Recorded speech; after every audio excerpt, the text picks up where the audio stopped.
सचिन पायलट ने एलपीजी की कमी की खबरों पर कहा, यह कमी अब पूरे देश में बढ़ गई है। कई जगहों पर कालाबाजारी भी हो रही है और इसे युद्ध के बाद जो हालत हैं वह स्वाभाविक है। हालांकि सरकार ने इसके लिए क्या इंतजाम किए हैं, इस पर कोई विवरण नहीं दिया गया है। सवाल यह है कि इस युद्ध का खामियाजा भारत को क्यों भुगतना पड़ रहा है। भारत का क्या स्टैंड है? क्या हमने युद्ध विराम की बात की है? सत्ता में कोई भी हो, हमारा स्टैंड हमेशा अहिंसा का रहा है। एक बड़े देश के तौर पर दुनिया को रास्ता दिखाना हमारी जिम्मेदारी है, लेकिन हम चुप हैं। यह चुनाव के बारे में नहीं है, यह भारत के बारे में है।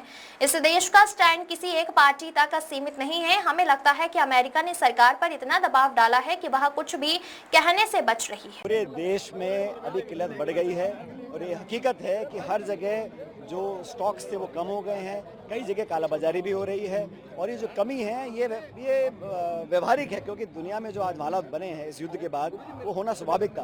लेकिन सरकार ने कोई प्रबंध क्या किए हैं, इसमें वैकल्पिक व्यवस्था क्या बनाई है, कोई विवरण नहीं दिया गया। सरकार तो हमेशा डिनाइल में रहेगी ना। सरकार कैसे बोल सकती है कि हमने गलती की है या हमारा जो एनर्जी सिक्योरिटी के प्रति हमारा जो रवैया था वो गलत था। सवाल ये है कि इस युद्ध में भारत को खामियाजा क्यों उठाना पड़ रहा है, भारत का स्टैंड क्या है। क्या हमने युद्ध विराम की बात की है? क्या हम चाहते हैं कि खाड़ी में लगभग 90 लाख या 1 करोड़ लोग हिंदुस्तानी लोग रहते हैं अलग अलग मुल्कों में, उनके भविष्य के लिए हम लोग क्या कर रहे हैं, उनको सुरक्षित रखने के लिए हम लोग क्या कर रहे हैं। और हमारा जो एक हमेशा से ट्रेडिशनल स्टैंड रहा, चाहे पार्टी किसी की सरकार भी हो, हमारा स्टैंड रहा न्यूट्रल स्टैंड रहा, नॉन वायलेंट स्टैंड रहा और हमने हमेशा कहा है कि जो भी यहाँ पे कहीं भी युद्ध हो रहा हो उसको विराम मिलना चाहिए। अपील तो सरकार कर सकती है, अपनी बात तो रख सकती है।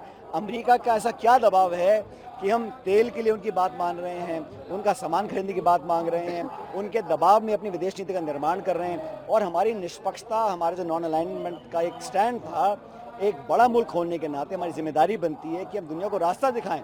आज हम खुद मौन बैठे हैं, ये बड़ा एक बदलाव आया भारत की देश नीति में। मुसीबत में घिरी बीजेपी को चुनाव में जाना है, क्या अपोजिशन खासकर कांग्रेस इसे? अरे चुनाव तो साल में 20 बार चुनाव होते हैं, बात चुनाव की नहीं है, बात भारत की है। इस देश का जो स्टैंड है वो किसी एक दल तक सीमित नहीं है और भारत के लोग चाहते हैं कि हमेशा शांति बहाली हो और बिना वजह कर का युद्ध होता है तो उसके युद्ध विराम की बात की जाए। लेकिन हम लोगों को लगता है कि अमेरिका ने और ट्रंप ने ऐसा भयानक दबाव बनाया है सरकार के ऊपर कि हम कुछ कहने से बच रहे हैं। हर जगह वो अमेरिका बोल रहा है कि आप रूस से तेल नहीं लेंगे। अबे हम तेल कहाँ से लेंगे, कितना लेंगे, क्या दाम पे लेंगे, ये हमारा निर्णय है। हो सकता है हम ना लें, लेकिन ये पाबंद कर देना, पहली बार भारत के हाथ बांध दिए गए हैं, ये मुझे लगता है कि भविष्य के लिए बहुत बड़ी चुनौती रहेगी।